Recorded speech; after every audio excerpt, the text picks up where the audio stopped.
Salut à tous, aujourd'hui on se penche sur une mise à jour qui pourrait bien tout changer dans le monde de la 3D, Blender 5.0. Et attention, ce n'est pas juste une petite évolution, non, on parle d'un véritable tournant pour le logiciel. On va voir ensemble pourquoi. Et franchement, cette phrase, elle dit tout. Elle capture parfaitement l'ambiance autour de cette sortie. Mais au-delà de l'excitation, qu'est-ce qui justifie un tel engouement? On va décortiquer les innovations concrètes qui font de cette version un vrai bond en avant. Pour bien comprendre l'ampleur du changement, on va explorer 4 grands axes. D'abord, on va voir comment les rendus deviennent carrément photoréalistes. Ensuite, on parlera des outils qui vont révolutionner notre façon de travailler. Après ça, on jettera un œil aux ajouts pensés pour les pros et les studios. Et on terminera par le point crucial, un avertissement que tout le monde doit absolument connaître.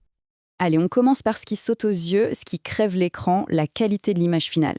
Avec cette version, Blender pousse le réalisme à un niveau qu'on n'avait encore jamais vu. L'amélioration de la texture de ciel, par exemple, est juste radicale. Fini l'ancien système un peu basique, maintenant on a une simulation de l'atmosphère beaucoup plus juste, qui gère la diffusion multiple de la lumière. En gros, ça veut dire quoi? Des ciels avec des couleurs et des dégradés super naturels, surtout près du soleil. Bref, c'en est fini des ciels un peu fades en un clic. Autre avancée visuelle majeure, et ça, c'est une super nouvelle, la subdivision adaptative n'est plus une fonction expérimentale. Enfin, c'est l'outil magique qui permet d'avoir des scènes ultra détaillées sans faire exploser son ordinateur. Blender gère intelligemment le niveau de détail, plus la caméra est proche, plus il y a de détails. C'est simple, mais ça change tout. Donc ce qu'il faut bien comprendre, c'est que cet outil est un monstre de puissance, mais il est intelligent. Pour que ça marche nickel, il y a juste 2 règles d'or à retenir. Le modificateur doit toujours être le dernier de la liste, c'est hyper important pour avoir le bon résultat. Et si on utilise des copies d'un même objet, il faut bien penser à utiliser l'option Object Space pour que chaque copie soit bien détaillée comme il faut. Bon, avoir de belles images, c'est génial. Mais si on peut les faire plus vite, c'est encore mieux, non? Alors voyons justement comment Blender 5.0 nous fait gagner un temps fou dans notre processus de création. Alors là, attention, c'est un changement de philosophie assez énorme. Blender réinvente complètement ses modificateurs. L'idée, c'est de garder des interfaces simples, mais de faire tourner derrière toute la puissance des nœuds de géométrie. En clair, on a des outils beaucoup plus flexibles, beaucoup plus puissants, mais sans se prendre la tête avec des réglages compliqués. Et regardez, l'exemple du modificateur Array est parfait pour ça. Avant, on faisait des duplications en ligne droite. Point. Maintenant, on peut rendre l'échelle aléatoire, la rotation aussi, et, miracle, on peut faire un array circulaire en un seul clic. Ce sont des fonctions qu'on attendait depuis des années et qui nous font gagner un temps précieux. Imaginez, avant, pour disperser des arbres sur une montagne ou des brins d'herbe dans un champ, il fallait se lancer dans des montages de nœuds pas possibles. Aujourd'hui, c'est réduit à ces 3 petites étapes. On ajoute le modificateur, on choisit l'objet à copier et on règle la densité. C'est tout, c'est l'exemple parfait de la nouvelle vision de Blender. Et ça, c'est le genre de petite nouveauté qui change la vie au quotidien. Fini de refaire à chaque fois les mêmes réglages dans le compositeur pour obtenir un certain style. Maintenant, on peut se créer une bibliothèque d'effets, de looks, et les glisser-déposer dans n'importe quel projet. C'est un gain de temps et de cohérence juste énorme.